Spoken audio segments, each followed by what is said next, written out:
Okay, for this problem here, we want to evaluate this radical given that x is equal to -6, y equals 5, and z equals 4. So all we're going to do is we're going to substitute those x, y, and z values into this radical. And actually, it looks like we're not using the y in number 5 here, so I don't even need to worry about that. So let's see, if substituting in -6 for x gives me -6 squared, since I'm squaring my x, times 4 for z plus -6 times z, which is 4 squared. Now notice my use of parentheses here. I really advocate for parentheses. That way you're not going to mix up any negative signs, and you know that you're still multiplying everything through without having to write the actual multiplication symbol in there. So use those parentheses.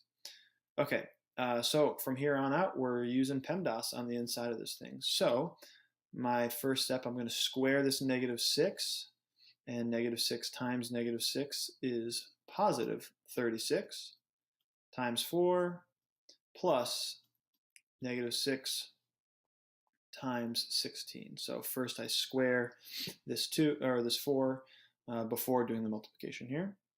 And let's see, this is going to equal, this is 144. And then I'm going to have a minus sign since I have a negative times a positive here. So it's going to turn this into subtraction, and I'm subtracting, that is 96. And one more row down here, when I take the square root of all this, looks like I have the square root of 48. And I'm not done here. So I've simplified everything inside the radical, but now I need to actually simplify the radical itself. So for this, let's switch to red.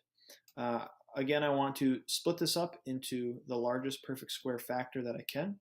And 48 splits nicely into 16 and 3. And this is going to equal 4 root 3. There you go.